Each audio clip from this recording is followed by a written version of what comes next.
அடடடா எம்மா என்ன அடி என்ன அடி. நான் பாட்டுக்கு என் வேலை உண்டு சுவாலி உண்டுன்னு வெந்ததை தின்னுட்டு விடியேன்னு படுத்து கிடந்திருக்கணும். அதை விட்டுட்டு என் பேரன் வாழ்க்கையை சரி பண்றேன்னு போய் இப்போ என் உடம்புல இருந்து எலும்பெல்லாம் இடம் மாறி போச்சு. நான் அப்படி என்ன கேட்டுவிட்டேன்? புருஷங்காரே உள்ள வந்து படுக்கட்டுமே, சேர்ந்து நல்லபடியா வாழுங்கன்னு தானே சொல்ல போனேன். அதுக்கா இந்த அடி அடிக்கணும்? ஏதோ தவறுதலா என் பேரன் அந்த ரூபி பிள்ளை கழுத்துல தாலியை கட்டிட்டான். அதுக்காக ஒரு பெரிய மனுஷன்னு கூடவா பார்க்காம நீ அடிப்பா? எம்மா என்ன அடி என்ன அடி. வலியே தாங்க முடியல. கூட சொத்த நேரம் இருந்திருந்தேன் அவளை தான் தோலை உடிச்சு தொங்க விட்டுருப்பா. எப்படியோ தப்பிச்சேன் பிழைச்சேன்னு அங்கிருந்து ஓடி வந்துட்டேன். அதனால பொழைச்சேன். இருந்தாலும் இந்த ரூபி பிள்ளைக்கு இவ்வளோ ஆகாது. பெரியவியங்கிற ஒரு மரியாதை இல்லாம போட்டு அடி அடின்னு அடிச்சு விட்டா. நான் என்ன அவளுக்கு கெட்டது சொல்லி கொடுக்கவா போனேன்? அவ புருஷன் கூட நல்லபடியா சேர்ந்து வாழட்டுமேன்னு தான் சொல்ல போனேன். அதுக்கு அவ இப்படி அடிச்சிருக்க கூடாது. ஏ அம்மா இடுப்பெல்லாம் வலிக்குதே, கடுக்கடுன்னு கடுக்குதே. ஷோஷப்பு அப்பவே சொன்னான், பாட்டியவ அடிக்கிறா பாட்டி, பாட்டியவ அடிக்கிறா பாட்டின்னு. நான் தான் தங்கமான பிள்ளை அப்படிலாம் அடிக்க மாட்டாளேன்னு நம்பி சொல்லிட்டேன். அடி வாங்கின பிறகுதானே தெரியுது. இதான் அந்த காலத்துல பட்டாதான் தெரியும்னு சொல்லுவாவ. பட்ட பிறகுதானே தெரியுது என் பேரே இவ்வளவு கஷ்டப்பட்டிருப்பானே. நல்ல பிள்ளையா இருக்காளே, அமைதியான பிள்ளையா இருக்காளேன்னு என் பேரனுக்கு பிடிச்சி கட்டி வச்சேன். ஆனா இப்படி பெரிய மனுஷன் கூட பார்க்காம என்னைய பிடிச்சி அடிச்சுட்டாளே. இவட்ட முதல்ல எப்படி பேச முடியும்? இதையும் அடுமவட்டையும் அவன்கிட்டையும் நான் எப்படி சொல்லுவேன்? என் மகன் ஆசீர்வாதம் நான் சொன்ன ஒரு வார்த்தைக்காக இந்த கல்யாணத்துக்கு சம்மதிச்சான். எப்படி அந்த பிள்ளை என்னைய போட்டு அடிச்சு விட்டுன்னு சொன்னாவே என்ன நினைப்பான்? வீட்டிலே இருக்கான்னா வீட்டை விட்டு அனுப்புன்னு சொல்லுவான். என் மடுமாவ அமுதாலும் அந்த பிள்ளைய வேண்டான்னு தான் சொல்லுவா. பாவம் அந்த பிள்ளை அவன் மனசுல என்ன கோவம் இருக்கோ தெரியல. நம்ம எதுக்கும் பிறகு அவன் நல்ல மூடில் இருக்கும்போது பேசி பார்ப்போம். ஒருவேளை நானும் தெரியாம போட்டு அடிச்சிருப்பாளோ? ரூமு வேற இருட்டா கிடந்துச்சு, லைட்ஸ்லாம் வேற ஆஃப்ல இருந்துச்சு. ஒருவேளை நான் திருடனா இருப்பேன்னு நினைச்சு அடிச்சிருப்பாளோ? என்ன ஏதுனே தெரியலையே. அந்த பிள்ளைய பார்க்கும்போது இந்த பிள்ளையும் பால் குடிக்குமாங்கிற மாதிரி இருக்கு.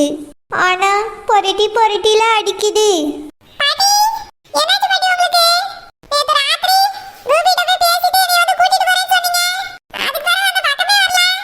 ஐயா சுவாசப்பு, நீ தான் ரூபி கிட்ட அடி வாங்கியிருக்காள. அவ பேயடி பிசாசு அடி கடிக்கிறான்னு சொல்லி என்னைய கொஞ்சம் தடுத்திருக்கப்படாதா? அவகிட்ட போய் இந்த மாதிரி புருஷனோட சேர்ந்து வாழுமான்னு சொல்லும் போது போட்டு அடி அடின்னு அடிச்சுட்டா.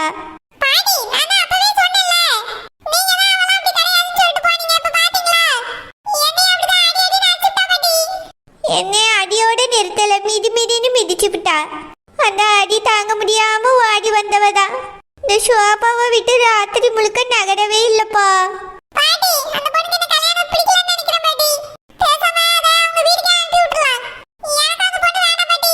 ஐயோ பேராண்டி, என் செல்லமே, அப்படிலாம் சொல்லக்கூடாதுப்பா. என்னதான் இருந்தாலும் அந்த பிள்ளை உன்னைய நம்பி வந்தவா.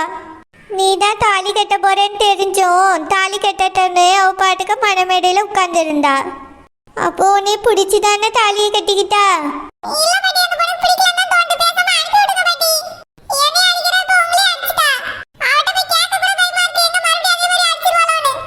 ஐயா பேராண்டி, நீ ஒரு ஆம்பளை சிங்கம் தானே.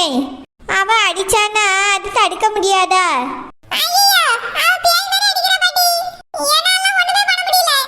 ஆமாப்பா, என்னாலேயே ஒன்றும் பண்ண முடியல. நானே தப்பிச்சேன் பொழைச்சேன்னு தான் ஓடி வந்திருக்கேன். ஐயோ அப்படியெல்லாம் பண்ணக்கூடாது. பாவம் அவ மனசுல என்ன இருக்கோ. அவ நார்மலா இருக்கும்போது நான் பேசி பார்க்கறேன்ப்பா. உன் கூட சேர்ந்து வாழ சொல்றேன், அவ புரிஞ்சுக்கிடுவா. அதெல்லாம் ஒன்றும் ஆகாது, நல்லபடியா எல்லாம் நடக்கும். நான் அந்த பிள்ளைகிட்ட பேசி பார்க்கேன்.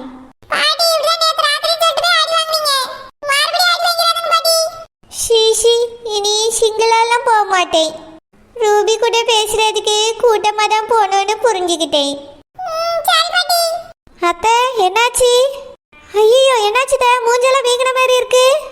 அது ஒன்றும் இல்லைம்மா, ஜோசப்பு அன்னைக்கு செவுத்துல முட்டின மாதிரி நானும் முட்டிக்கிட்டேன். என்னது, நீங்களும் செவுத்துல முட்டிக்கிட்டீங்களா? என்னத்தை சொல்றிய?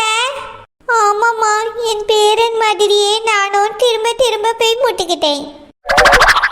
ஐயோ, எந்த செவுத்துல மாறி மாறி இப்படி போய் ரெண்டு பேரும் முட்டிக்கிட்டீங்க?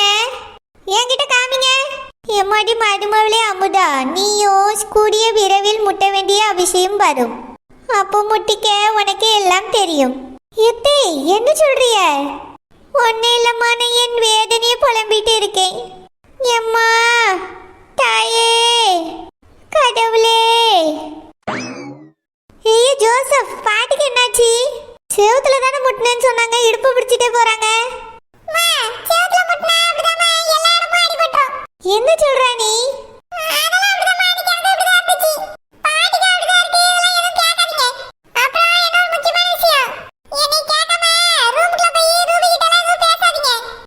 ஏன்பா?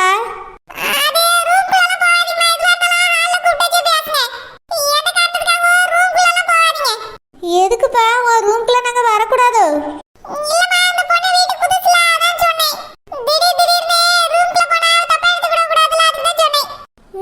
சரிப்பா. என்ன இவன் இப்படி சொல்லிட்டு போறான்? கல்யாணம் முடிஞ்ச உடனே ரூம் பக்கம் வராதீங்கன்னு சொல்லிட்டு போறான். நம்மளுக்கு என்ன தெரியாத, அப்படியே போய் நுழைஞ்சிருவோம். சரி சரி, இனி அவன் ரூம்குள்ளெல்லாம் போகக்கூடாது. எதுவாக இருந்தாலும் வெளியே போய் கூப்பிட்டு பேசுவோம். ஹலோ அம்மா, இங்க பெரிய ப்ராப்ளம் ஆயிடுச்சுமா. ரூபி, என்னாச்சுமா? எப்ப பார்த்தாலும் இப்படியே ஏதாவது ஒரு குண்டை தூக்கி போடுற அம்மைக்கு திக்கு திக்குன்னு இருக்குமா. நல்லபடியா வாழணும் தான் அந்த வீட்டுக்கு கொண்டு கட்டி கொடுத்தேன். நீ என்னடானா ஏதாவது ஒரு பிரச்சனைன்னு போன் பண்ணியா? இப்போ என்னாச்சு, மறுபடியும் புருஷனை அடிச்சிட்டியோ? இல்லம்மா, பாட்டி அடிச்சிட்டேன். என்னது, பாட்டி அடிச்சிட்டியா? ஐயோ, வயசானவியல பிடிச்சு அடிச்சா? இப்போ என்னாச்சு அவங்களுக்கு? என்னாச்சுனே தெரியலம்மா. ராத்திரி எதுக்கோ வந்து நீ எழுப்பி இருக்காங்க. நான் முழிச்சு அவங்க அடிச்சிருக்கேன். அடிச்சிட்டு அதுக்கப்புறம் என்ன நடந்துச்சுன்னே தெரியல, மறுபடியும் தூங்கி இருக்கேன். அவங்க எங்க போனாங்க, என்ன ஆனாங்கன்னே தெரியல. ஆனா வெளியே மட்டும் ஏதோ சவுண்ட் கேக்குது. நான் வெளியே கூட போய் எட்டி பார்க்கவே இல்லை. இன்னும் பயமா இருக்குமா. ரூபி, இப்போதான் உன் புருஷனை அடிச்சுட்டே அது பெரிய பிரச்சனை ஆயிட்டுன்னு சொன்னான். நல்ல வேலை அவரு யாருக்கிட்டையும் அதை போய் சொல்லல. அவரும் அவர் பாட்டுக்கு இருக்காருன்னு சொன்னான். நானும் உன் புருஷன் மட்டும்தானே ஒரு ரூம்ல வந்து படுக்க போறாரு, அவருக்கும் விஷயம் தெரிஞ்சுட்டு இது பிரச்சனை இருக்காதுன்னு நினைச்சேன். இப்ப என்னடா பாட்டியை பிடிச்சு அடிச்சிருக்கேன்னு சொல்லியா? கொஞ்சமாவது கவனமா இருக்க கூடாதா ரூபி? பாட்டி எவ்வளவு வயசானவங்க, அவங்க நீ அடிச்சு ஒரு கிடக்க ஒண்ணு ஆயிருந்தா ஒரு 5-6 அடி தான் அடிச்சிருப்பேன்னு நினைக்கேன். அதுக்குள்ள ரூம் லாக் பண்ணிட்டு ஓடிட்டாங்க.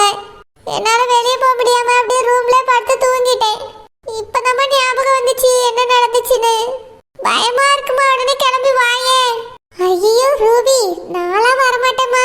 அங்க வந்தா எல்லாரும் எங்களை தான் கேள்வி கேட்பாங்க. இப்படி பிரச்சனை இருக்குன்னு தெரிஞ்சு எதுக்கு எங்க தலையில கட்டினியன்னு கேட்பாவம்மா. எங்களால வந்து அதை ஃபேஸ் பண்ண முடியாது ரூபி. நீ ஏதாவது பண்ணிக்கமா. நான் என்னமா பண்ணுவேன், பாட்டி அடிச்சிருக்க, பயமா இருக்கு. ரூபி, இது வரைக்கும் அந்த வீட்டுல உன்னை யாருமே கேட்கலல்ல, இனியும் கேட்க மாட்டாமா. உன் புருஷன் வெளியே சொல்லாத மாதிரியே பாட்டியை வெளியே சொல்லியிருக்க மாட்டாவளா இருக்கும். அதனால நீங்க நடந்ததெல்லாம் மறந்துட்டு சகஜமா இரு. எந்த பிரச்சனையும் வராதுன்னு எனக்கு தோணுது ரூபி. ஏன்னா பாட்டிக்கு உன்னைய ரொம்ப பிடிக்கும். அதனால இதை பெருசு பண்ண மாட்டாவன்னு தான் நினைக்கேன். அப்படியே அவிய உன்ட்ட வந்து கேட்டாவனா தெரியாம நடந்துச்சுன்னு சொல்லி சமாளிமா. ஏம்மா, தெரியாம நடக்கிறதுக்கு இது சாதாரண ஒரு விஷயமா? பாட்டிய நான் அடிச்சிருக்கேம்மா, அது ரொம்ப பெரிய தப்பு தானே. அவங்களும் வேற பாவம், வயசானவங்க. எப்படிமா தெரியாம நடந்துட்டேன்னு சொல்லுவேன்.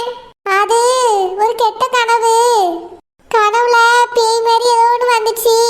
நீங்க எழுப்பின உடனே அதுதான் நேரில் நிற்கிது போலன்னு நினச்சி தெரியாம அடிச்சிட்டேன்னு சொல்லு. வேற என்னமா சொல்றது, இப்படிதான் ஏதாவது சொல்லி சமாளிக்கணும்.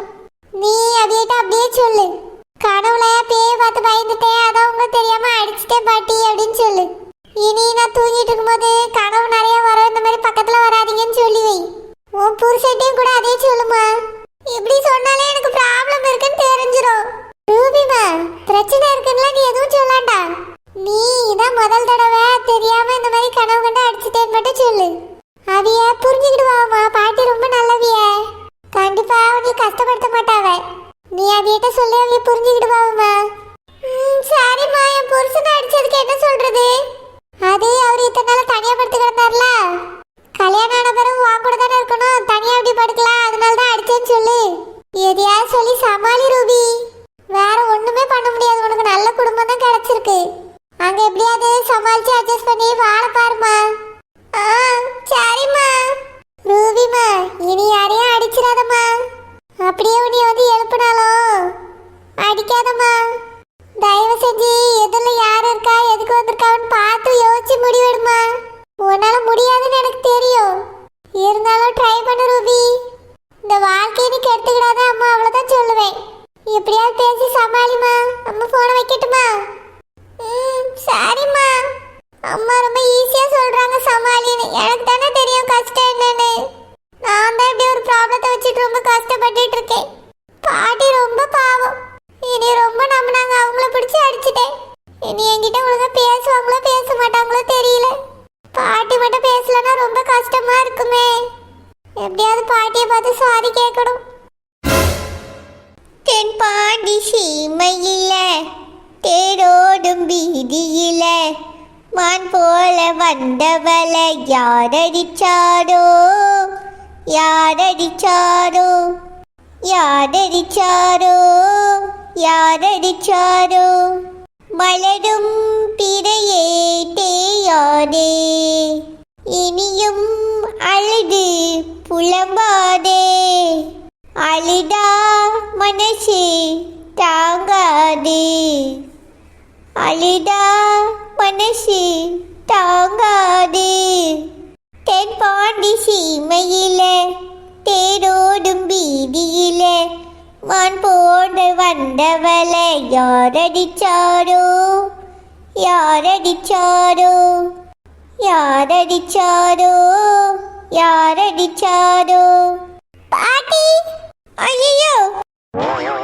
பாட்டி சாரி பாட்டி சாரி பாட்டி நான் தூக்கத்துல கனவு கண்டிட்டு இருந்தேனா கனவுல பேய் துரத்திச்சா அந்த பேய் தான் நீங்க நினைச்சிட்டு அடிச்சிட்டேன் பாட்டி சாரி பாட்டி என்னை மன்னிச்சிருங்க பாட்டி மன்னிச்சிட்டேமா நீ போ பாட்டி நான் எப்பவுமேலாம் அடிக்க மாட்டேன் பாட்டி எனக்கு உங்க மேல எந்த கோவமும் இல்ல பாட்டி அது நான் தூங்கிட்டு இருக்கும்போது கனவு வந்துச்சா அந்த கனவுல ஏதோ ஒரு பயமான ஒரு காட்சி வந்துச்சா அது நீங்க தான் நினைச்சி நிஜமாலே தெரியாம நிஜத்துல அடிச்சிட்டேன் சரிம்மா பாட்டி ஐயோ என்னது இது பாட்டி இப்படி ஓடுறாங்க பாட்டி என்னை பார்த்து பயந்துட்டாங்க அதான் இப்படி நடந்துக்கிடுறாங்க ராத்திரி ஏன் தான் பாட்டி என்னை எழுப்ப வந்தாங்களோ என் மேல அவங்க ரொம்ப நம்பிக்கை வச்சிருந்தாங்க எல்லாத்தையும் நானே கெடுத்துக்கிட்டேன் பாவம் பாட்டி ரொம்ப அடிச்சிட்டேன் போல அதான் என்னை பார்க்கவே பயப்படுறாங்க இப்ப நான் என்ன பண்றது இந்த வீட்ல என்னை இருக்க விடுவாங்களா மாட்டாங்களா ஒருவேளை வீட்டை விட்டு துரத்திடுவாங்களோ ஏக்கா மரத்தடிக்க வந்தா எனக்கு ஒரு போன் போட்டுட்டு வர மாட்டீங்களா நீங்க பாட்டுக்கு ஒத்தையில வந்து உட்காந்துருக்கிய என்னாச்சுக்கா ஏக்கா மூஞ்சி மகரெல்லாம் பீங்கின மாதிரி இருக்கு என்னாச்சு தங்கச்சிமா அதையேமா கேக்குறா நான் ஒன்னும் கதை விடலான்னு மரத்தடிக்கு வரையில கதி கலங்கி போய் மரத்தடியில வந்து உட்கார்ந்து இருக்கேன்டா என்னக்கா சொல்றிய என்ன பிரச்சனை என்ன நடந்துச்சு அக்காவே சாட்சி புட்டாவைடா சாட்சி புட்டாவை என்னக்கா சொல்றிய அடிச்சிட்டாமா என்னது அடிச்சிட்டாளா யாருக்கு அடிச்சது எவக்க அவங்க மேல கை வச்சது என்கிட்ட சொல்லுங்க அவளை உண்டு இல்லைன்னு ஆக்கிரியே வெளியே உள்ளவியா அடிச்சா உங்ககிட்ட சொல்லலாம் வீட்டுல உள்ளவியா அடிச்சா நான் யாருக்கிட்டமா போய் சொல்லுவேன் வீட்டுல உள்ளவியலா உங்க மர்மவளா என்னவோ அப்புறம் நீ ஒன்னும் சொல்ல மாட்டா அப்படி இப்படி நீங்க எப்படிக்காவ அடிக்கலாம் வாங்கக்கா உங்களுக்காக நான் வந்து கேட்க அவளை மருமவே இல்லம்மா என் பேத்தி என்னைய அடிச்சிட்டா பேத்தியா யாருக்கா அந்த புழுக்கையா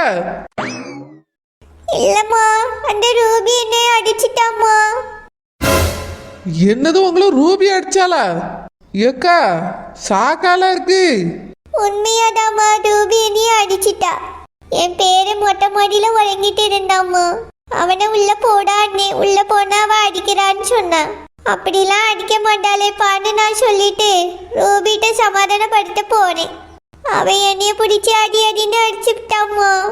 கேட்டா காலையில ஏதோ கனவு கண்டேன், கடவுளை ஒன்று பிசாசு நெஞ்சவங்களை அடிச்சிட்டேன்னு சொல்லியா. அவளை பார்த்தாலே எனக்கு திக்கு திக்குன்னு இருக்கு. அதனால தான் இங்க வந்து உட்காந்து ஃபீல் பண்ணிக்கிட்டு இருக்கேம்மா. ஏக்கா என்னக்கா சொல்றிய? இது ஏதோ தப்பால இருக்கு. ஒருவேளை அந்த குடுமையும் மீன்காரின்னு சொன்னது உண்மையா இருக்குமோ? என்னதுடா? அந்த பிள்ளைக்கு தூக்கத்துல இருந்து முழிச்சு அடிக்கிற வியாதி இருக்குமோ? என்னமோ சொல்றா? ஆமாக்கா, அந்த குடுமி திருப்பி திருப்பி சொன்னாலே நம்ம தான் நம்பையில. இப்ப நீங்க சொல்றத பார்த்தா அப்படிதான் ஏதோ இருக்குமோன்னு தோணுது. ஐயோ, ஒருவேளை இருக்குமோ? என் பேரன் வாழ்க்கை என்ன ஆகுறது? ஏக்கா நீங்க கவலைப்படாதங்க. அவளுக்கு தூக்கத்துல இருந்து முழிச்சா அடிக்கிற வியாதி இருக்கா இல்லையான்னு நம்ம கண்டுபிடிப்போம்.